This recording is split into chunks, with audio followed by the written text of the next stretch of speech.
Welcome to Everyday Wellness. I'm Sarah Bradbury, and thanks for joining me, where we talk about ways to improve your mental health and create your dream life. So today is my first day podcasting. I'm so excited to share with you. I'm just going to introduce myself and tell you a little bit about where I'd like to head with my podcasts in the future. I was a health and wellness careers teacher in high school, and even when I was in high school myself, I found I was just so in love with health and wellness and how it changed my life.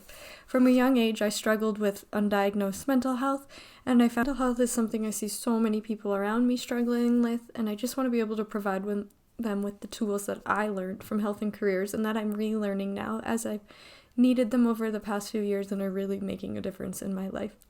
So one of the biggest things I struggle with day to day is having ADHD. And it's funny because I have been diagnosed with several other mental health conditions, but I just have a hard time getting organized and creating the habits I want to create. So I spent some time recently diving into some things that have really helped me change my habits, and I know I have the power to change my habits when I focus hard enough. So I want to share those tips and tricks that actually work for me as someone with ADHD who can kind of get really off task and not doing the things I really want to do, what works and just totally transforms that and makes my day-to-day healthier. And so I'm living the life of my dreams. Because sometimes I notice if I don't take care of myself, I'll go months or even years kind of having bad habits that I've been left unconscious. It's my goal to give people these tips and tricks that will help them be more conscious of their habits and tap into creating that dream life that we all deserve. I know these things that I've been doing more recently that I had totally forgot for a few years have made such a difference in my life.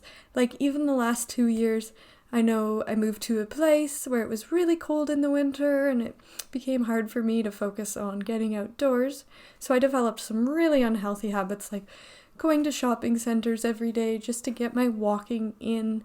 And then I would buy things and then I would eat out and I wasn't really being who I wanted to be. So this spring I thought, this is so silly. I need to get back into my health again. That's the thing that is my biggest priority. So one of the first steps I took is journaling and asking myself questions. And that's something I recommend like anybody who's struggling to figure out what you want. Journaling is such a good way to get in touch with yourself and reevaluate what your values really are. So my journey recently just started out with that, and I knew for me one of the biggest things was going to Scotland. It had been something I had put off for quite a while. So I did the steps I needed to do to go there, and then that actually, being in Scotland, it's just this place that feels like home to me. It's so special every time I'm there. I don't want to leave. But just being in nature there and hiking, I started changing my habits. Like I knew the week before going to Scotland, I want to step into who I want to be. So even before I went, I started doing small steps. Like what could I do day to day that would be living my dream life, like the life I so crave. So I did those steps before going. And then while I was there, I practiced all those little steps. And journaling was great. But the biggest thing that helped me actually was just making sure I didn't try and change too many things at once. So it started out with like, just don't overwhelm yourself. We all want a big change, but I knew I just need to do one habit at a time. If I can do that, maybe I can try the next habit the next day. And that's kind of really what led to me getting back to feeling like my best self. I'm still not there yet, but I feel like a weight is off my shoulder and I'm on the path to being who I want to be again, which is really what I was lacking the last couple of years and even the last decade. I totally felt I went unconscious and I was like stuck in somebody else's life. So I wanted to be myself again. So when I was younger, I had actually spent a few years being really disciplined despite having ADHD and being really unfocused when I was in university. I had all these good habits like working out, eating well, and that was kind of the big thing I wanted to recreate. So I kind of just looked back, like what were some of those things I was doing back then and why can't I do them now? And I realized I was trying to take on all of them. So once I decided I'm just going to do one thing at a time, that really helped me. And there was a few things I had to let go of. Like I wasn't quite ready to be a morning person. So that wasn't my first step that I did to change.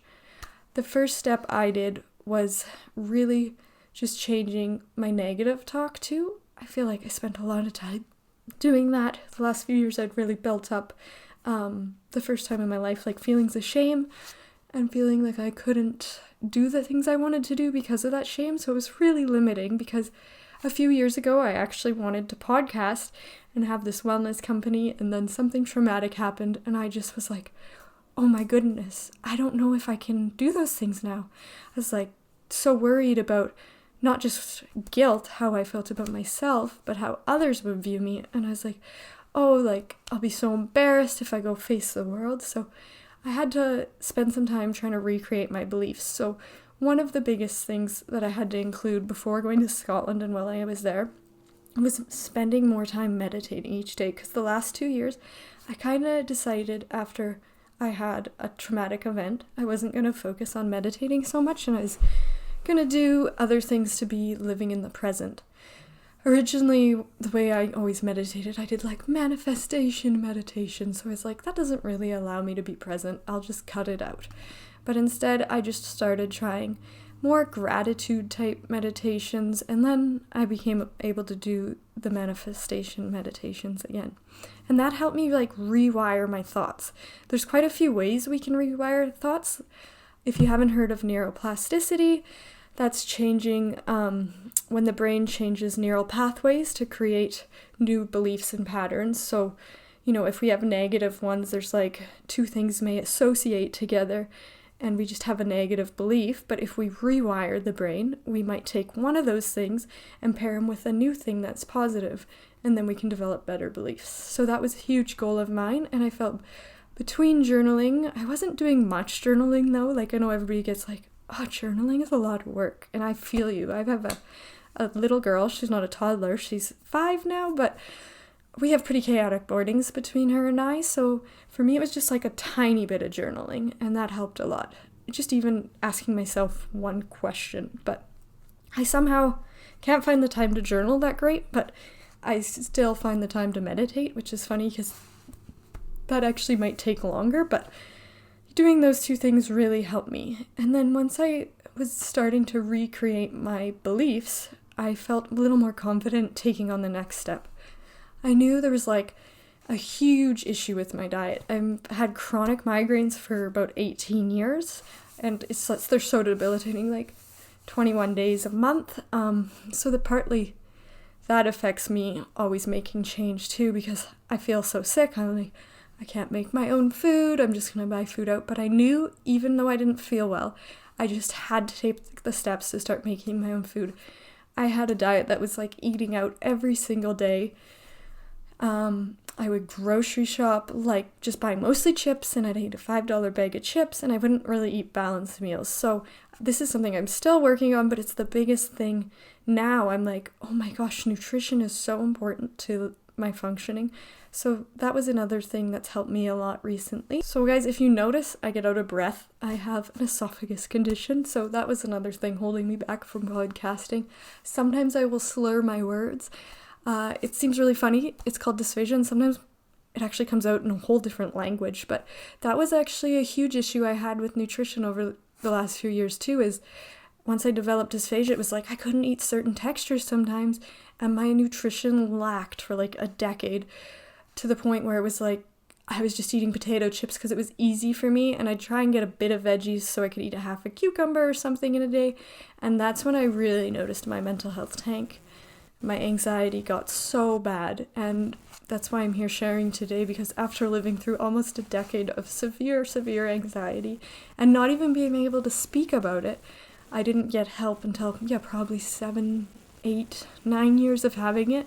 I was so determined to rewire my habits and learn more about how to live not anxious. A lot of us become addicted to our emotions, right? So I think I was addicted to anxiety. I thought it was like hyperactivity, ADHD. Oh, this is so much fun. I can't stop moving. I can get stuff done. I like to renovate my house all the time, so I would try and be like, I'm going to use this energy to do that. But even though hyperactivity is commonly associated with ADHD or anxiety, I would have so much burnout in between. I was either only 2 states, hyper or burnt out. And I also started to notice my hormones were off a few months ago. So that kind of propelled my change. Things were starting to happen to me that I'd never even heard about to do with hormones. And I was like, oh my gosh, something is really off in my body. And I learned more about the foods I was eating disrupting hormones and like how it affects anxiety, etc., which I wasn't really battling with now, but time to time when I'm in my hometown, it came up like all of a sudden. So I decided I need to change my diet for the sake of my hormones as well. I think right now I'm also probably more out of breath because not just because this is my first time speaking and I'm anxious, but actually we have 10 plus warning for smoke right now. It's very tragic, just from the fires from Kelowna, BC. So I am inside, but just from the little bits of going outside today, that has put me out of breath. So I am somebody who gets excited and I talk very fast, but I will try and learn to slow down. So this is kind of my first time hearing my voice too, which is really funny. But now that I'm listening to how fast I talk, I'm thinking, oh my gosh, how did students ever understand anything when I was a teacher? So this will be great to teach in a different format and hopefully learn to see myself teaching so I can make better changes along the way to help you guys. So most of the habit changes that I'm interested in are about neuroplasticity and rewiring your brain. I just think our brain is so amazing, and so many of us believe once we become a certain way, we are that way for good, which is often true if we don't do the things we need to do to change that behavior. I just think so many people need to know it's possible to change that behavior. The tools from neuroscience about neuroplasticity are the best way you can do it, and I'm so happy that I've learned so many of them, and I can't wait to share more about them with you. So I'll get into a few more of my favorites today as well. So first of all, I said we have journaling, which is really great, and meditation are two practices. And I know a lot of people, that's a really hard place to start. So another good thing I've heard more about recently is habit tracking and making sure you have small wins throughout the day. So, when we give ourselves a little to-do list and we check something off and we say, oh, that's great. That's something we can really do to boost our mood and know we're doing something good in the right direction. I actually don't know the research as much on neuroplasticity, but that was a tool I learned from a neuroscientist. And I noticed that when I'm doing that, I feel much better. Another thing about changing habits that's really, really helped me is pairing something that maybe you don't like with, say, washing the dishes with something that you maybe love, like listening to a podcast or watching a movie. That makes that thing that you don't enjoy as much more enjoyable. So I would definitely recommend trying that one out first if you're like, I don't really know where to begin with this. That was a really big game changer for me recently.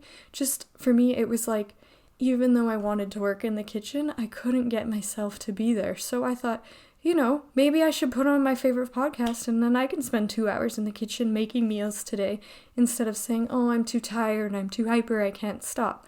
So that kind of forced me to make being in the kitchen and making my own meals a priority.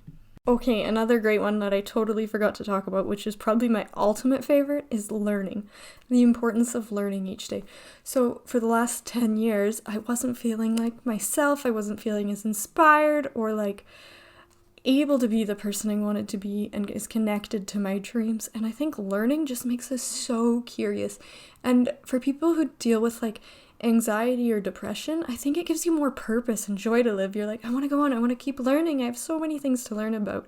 But I get that learning is such a hard thing to include in your day, especially if you have children or like chronic illnesses, all those sorts of things. But there's simple ways to include learning. So I'll share with you what I started doing. Sorry, you probably noticed I'm getting out of breath. I actually have to stop the mic. I don't know if it's because I'm talking too fast or it's the smoke, but I'll keep taking these little pauses, and I think they're helping me gather my thoughts a little more. So Jim Kwik is like one of my favorite people, and he's so inspiring. So he talks about the importance of learning, and I just realized, okay, if I get inspired when I put Jim Kwik on YouTube once in a while, I need to figure out a way to do podcasts again. I hadn't done them for a couple of years. I didn't even know how to get to them in my phone. So my first step was realizing I had such bad ADHD distraction. My phone wasn't organized enough. I didn't know how to even get to the podcast button. So I had to reorganize my phone. It only took me like 5 or 10 minutes, but I rearranged it so I wasn't distracted by things I didn't want to be on, like social media. And I put podcasting as the first app on the top left for me to listen to in audiobooks, so I'll rotate between those. And then I put social media on like the third app page in a little folder, so I didn't use that as much. And I mean, if we can give as much time as we do to scrolling, if we can just shift that habit and like scroll through a podcast and then click on it, we can get off looking at our screens. Maybe we're still attached to the phones, but for me, I knew I didn't have the time to sit down with a book all the time, so I just put on my podcast and sometimes an audiobook, and I just thrive. I'm learning each day and I'm sharing. Jim Quick talks about how like knowledge isn't power until we share it with somebody, and that's like the part that I get so excited about. It's not just about learning it, it's like, hey, after I learned this thing, I go and tell my husband about how great this thing is, or I go and tell somebody who might not know these things about mental health, and I say, did you know if you do this, this can improve this? And just to see people also get excited from hearing me makes me feel so good to know I can help somebody. The more I learn, the more I can share with others about things that are educational and may benefit them. I'm not going to get into this today because for me, I was so overwhelmed with like the steps just to get set up for a podcast that I'm not even going to get into what I really want to do, but I would like to get more into like scientific studies and sharing them with you guys because that just gets me so excited. Once I know there's a study about something, I'm just like, ooh, I can't wait to try that. I feel like I tell my brain it's going to work more, and you may feel the same way. Like once it's proven, you might feel like, yes, I have the power to change that thing. Next up is sleep. We hear a lot of things about sleep and like blue lights and how they're affecting us. I had no idea how affected I was by blue lights. I had been on sleeping pills the last couple of years since getting help for my mental health. I was so nervous to go off them because for me, I was like so dependent. If I didn't take them, I feel like my mind was just racing. There was no way I could sleep, but I started finding out more and more things that were beneficial to my sleep, and it was just like all of a sudden, those things actually worked for me because I got rid of blue lights. I didn't realize how sensitive I was to that, and that was maybe my biggest trigger, or maybe it was my racing brain. My husband had bought me an eye sleep mask that had earbuds in it so I could listen to my meditations while I slept, and I had no light filtering in, and this finally was like the thing that worked for me. I should note that before this, I used to try and listen to meditations to sleep, but I had YouTube and not YouTube Premium. So to try and get rid of the blue light, I would just like flip the phone over in the night. But I didn't realize I had so much blue light in the room. Otherwise, just from things like we have a solar panel breaker in the room, just little things like that, or even just not good enough curtains. And that was really affecting me. I do notice that there was a few other things I did that helped as well. I personally needed just like a kind of an herbal tea to help me calm down, and I spent more time journaling in the evening instead of scrolling on my phone. I had been so good at like getting rid of the phone in the morning for the first hour or two. I made sure that was sacred time, but I hadn't really thought about doing it before bed. So once I stopped scrolling so much at bedtime, I was like, oh, that made such a difference for me as well. I started taking more cold showers and cold dips throughout the day, so I think this aided to calm my nervous system. But sometimes I found I even needed them right before bed, which might sound like, oh my gosh, I'm not doing a cold shower before bed. But we don't really have air conditioning running most nights. Right now we're living in my in-laws' basement, and I just kept waking up so hot, so that helped a lot. It wasn't just getting rid of scrolling, like actually some nights before this, my husband and I would watch movies before bed, so I cut that out completely. Like, haven't watched a movie before bed in quite a while, and I think, just that excess light was a big trigger for me.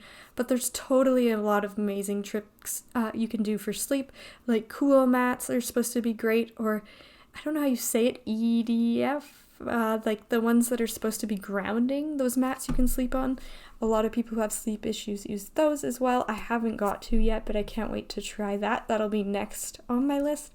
And I think I'm also going to start doing like red lights in my space because I'm just loving that I'm actually sleeping good. And now I can actually wake up before 9 p.m.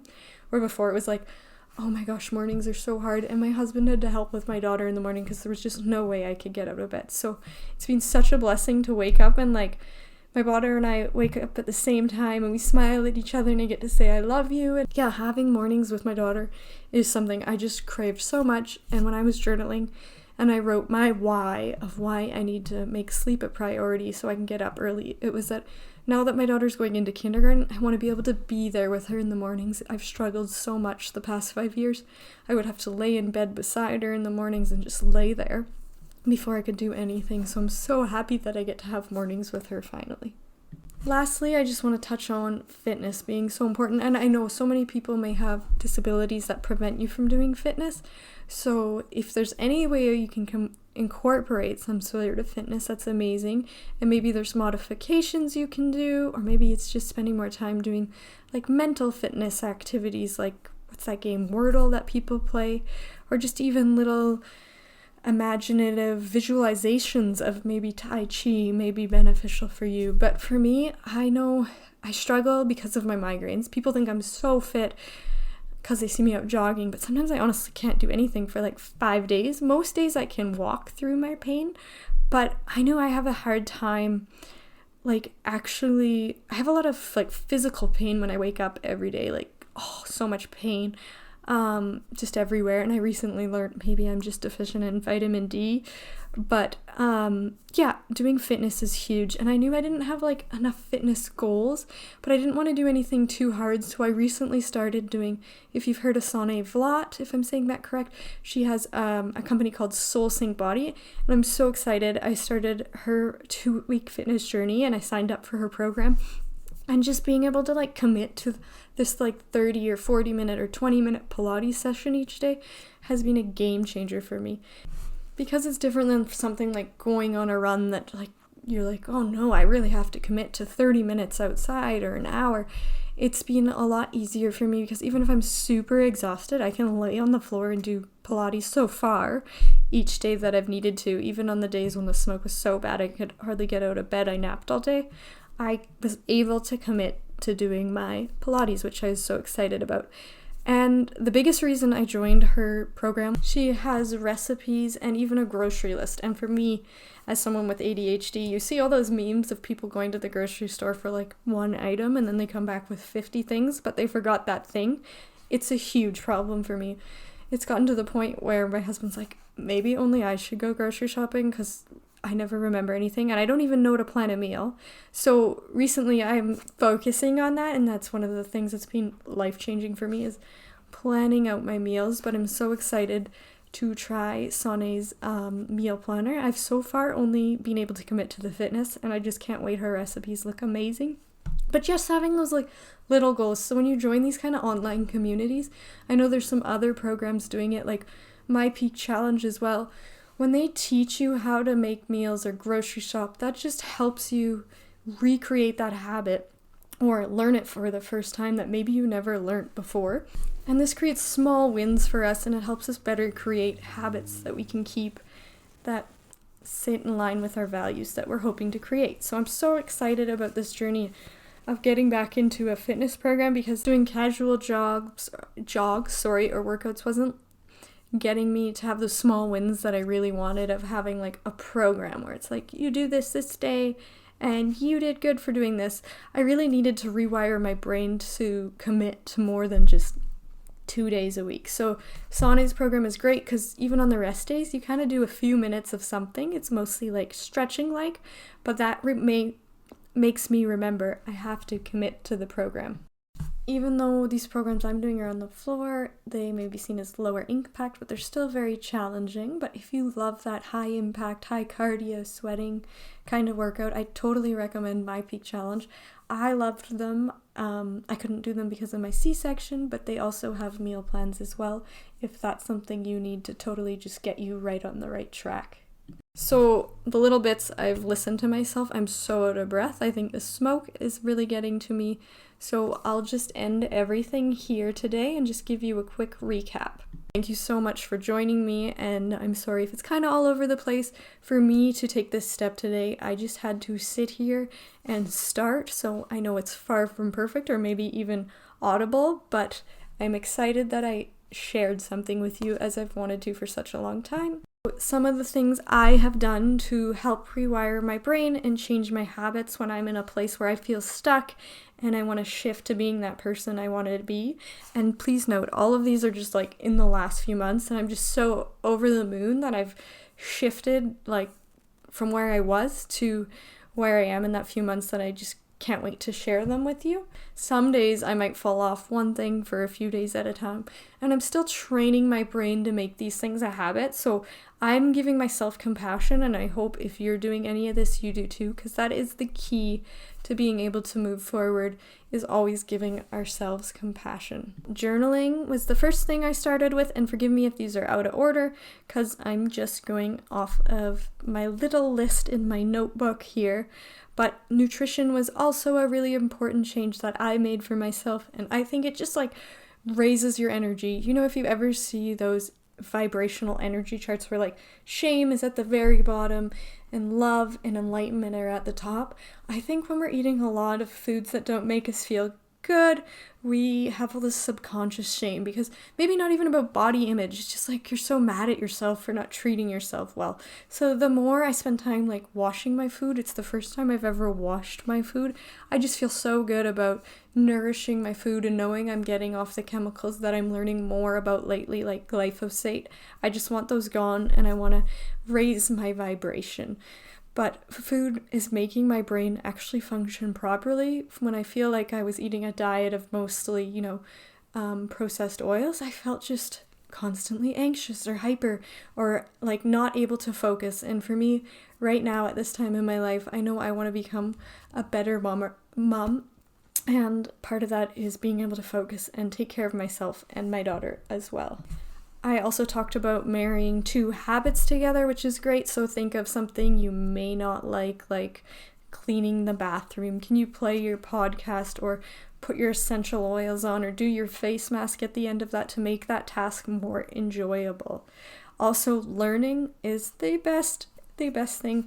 I'm so happy I included this in my everyday this last couple months. I wouldn't be able to rewire my brain in the way that I have to be comfortable sharing information if I hadn't spent that time learning. This is the one I heard from a neuroscientist recently. I don't know as much about it for the neuroplasticity, but for me, I know it's doing wonders, is having a habit tracker system. So, having those small wins throughout the days and like checking those things off on your list, that should do wonders for helping you feel like you're more in line with your goals. We have sleep as well, which is a really important thing. So anything I was doing previously in the last few years was not healthy. I forgot to mention I used to do a lot of photography editing, so I would be on my computer till like midnight or even later just staring at my screen, and the nights I wasn't doing that I would watch a movie.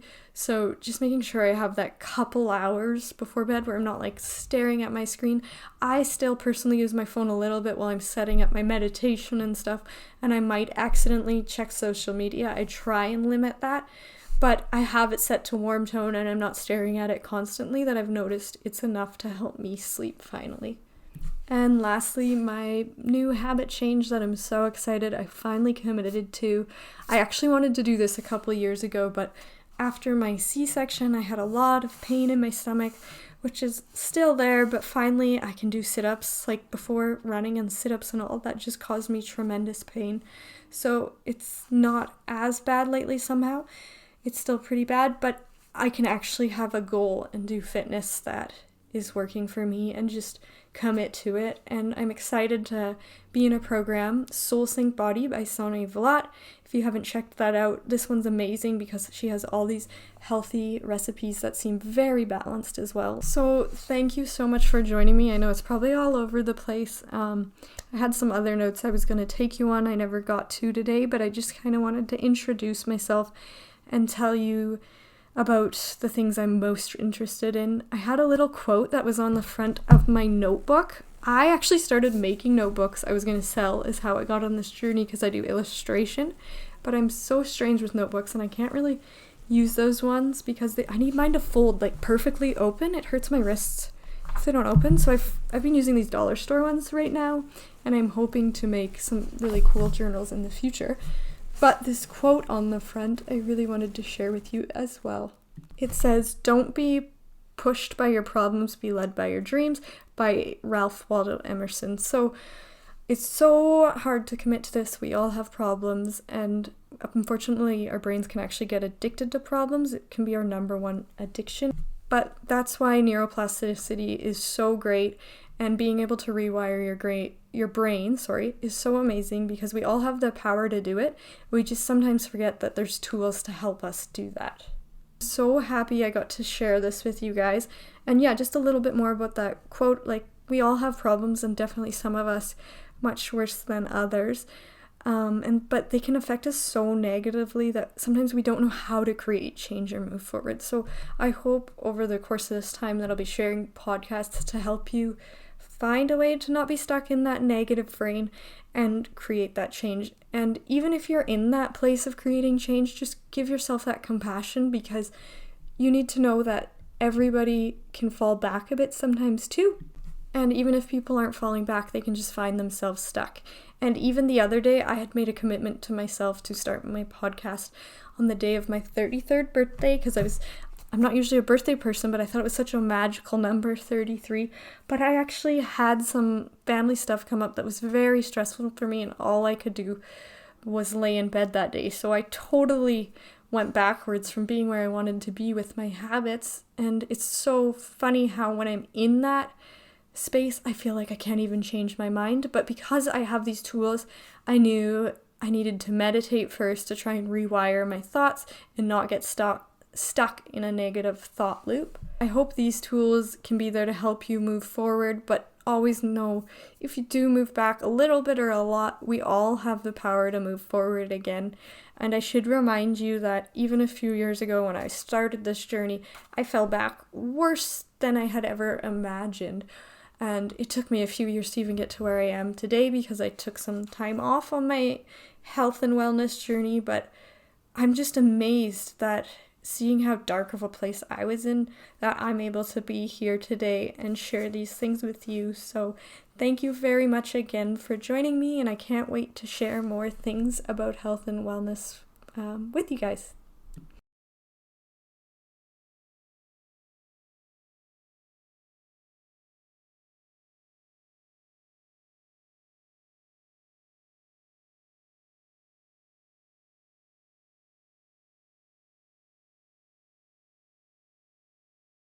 So part of me taking my steps like one thing at a time, I got way too overwhelmed to start a website.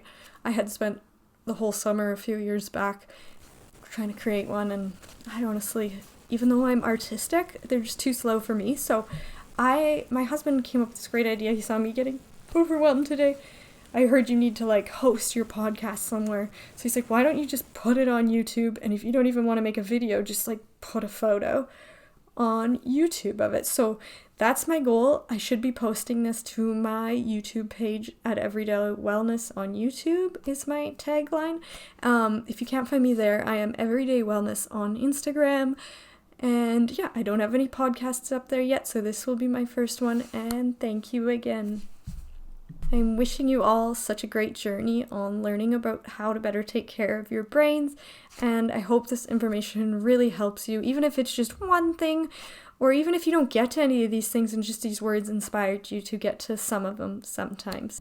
So once again, at Everyday Wellness on Instagram, and hopefully I get it up at Everyday Wellness on YouTube.